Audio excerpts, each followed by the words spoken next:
Welcome, it's Beehive, and today we're going to see what happens to a beehive during a total eclipse of the sun.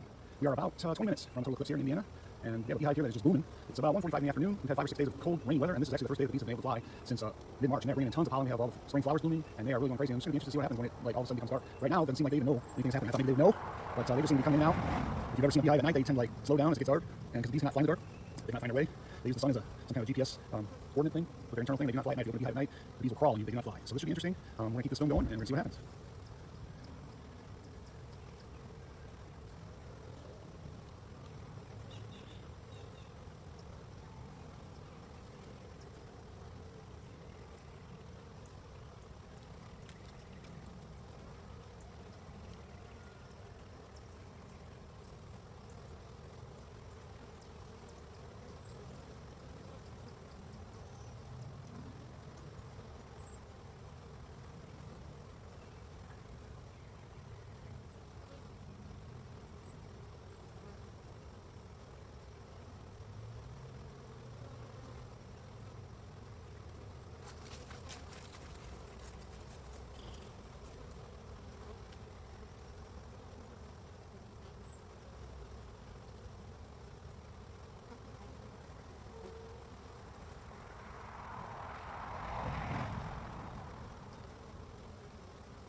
Okay, I'm back. We're about 8 minutes from total eclipse. So it's starting to get a little bit shady, even more than it was. You can't really tell in the video, but it's getting shady. It's perceptibly cooler.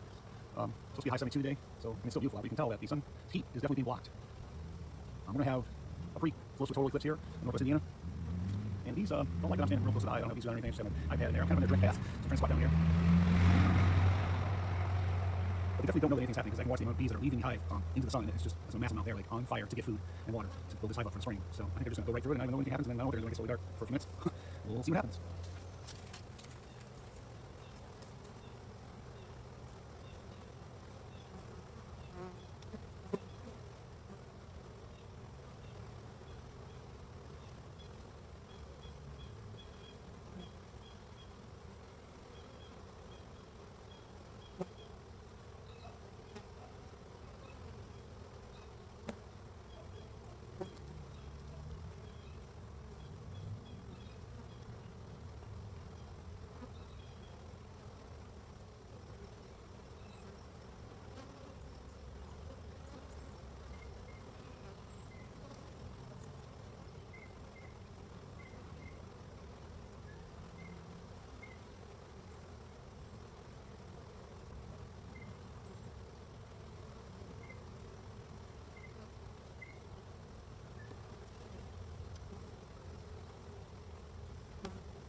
Well, we're about 2 minutes from the total eclipse, and there are a lot less bees leaving the hive now. And once the do seem to be coming back, they go up for a flight and circle around and they come back, and there are tons and tons of bees returning to the hive, which that happens all day long when there's a flow like there is right now with the pollen and spring. But there's definitely a lot less activity on the front than there was when we first started this video. So we're about a minute out now. We're going to have 97% eclipse here, and I don't know how dark that's going to be, but probably pretty dark, because I was watching all across the world there, and it was pretty dark in some places that weren't having a total blackout. So we'll see. This hive is deep in the woods here in my yard, and it's actually shaded this time of day anyway, and the sun comes here probably about 4 o'clock in the afternoon when it gets over the trees. So I've got about a minute to go. Let's see what happens.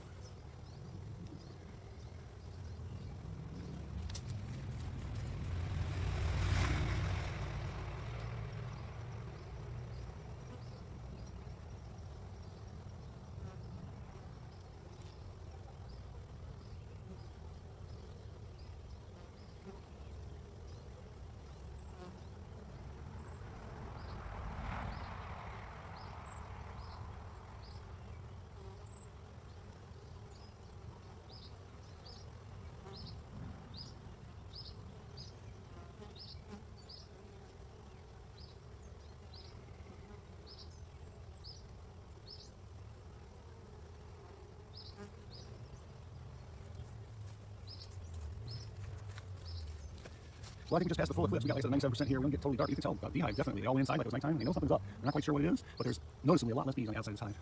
And I'd say we're about 5 or 10 minutes from the eclipse opening back up, so that the sun is brighter to them. To me, it's almost the same. It's a little weird looking out here, but you still can't look at it with your eyes. You can't see any of it with your naked eye. It looks just like the full sun at 97%, which I was surprised. But the bees definitely can tell how few there are on there. You can feel the temperature got much cooler, probably 10 degrees or so, just in the 20 minutes I've been standing out here. There's a little bit of a breeze. Look at that. They're almost all going in at the top there. And I remember when I first started filming this, a few minutes ago, I think it was covered. And that doesn't really happen during a day like this when they're sorry, my arm. I'm sure that doesn't happen during the day when they're getting pollen like that to eat, because they want to survive the winter. So winter's over, but this is the time that most beehives die. Between now and full flow, they need to build up. They don't have any bees. They need to get lots of pollen and water and nectar.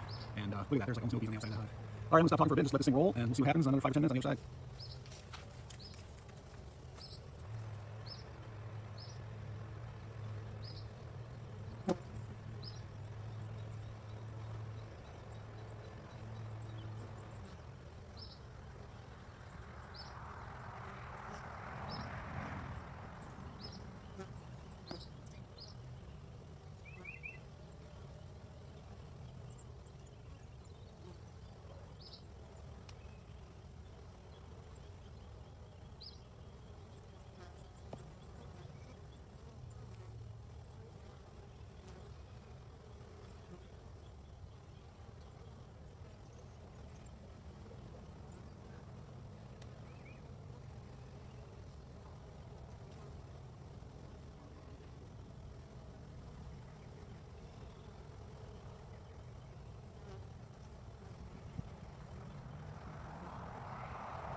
Well, we're about 12 minutes after the full partial eclipse, and as you can tell, there's just tons of bees piling out. Very few come back, but many, many, many leaving. So they do know that something happened, but now they can see the sun. It's at the right angle for them or whatever, and they somehow know, and they're just boiling out like they were before, because they know they have to build up. Very interesting. I guess it's kind of like when a thunderstorm happens. They kind of settle down for a few hours, and when the sun comes back out, they start coming out. I never really filmed them during a thunderstorm, but I watch them, and that's what happened. They'll come in, and they can fly through the rain a little bit, and they'll come in and they'll just like hunker down, and when the storm passes, they start coming back out and get to work. So hope you enjoyed this little scientific experiment, and we'll see you soon with some new videos.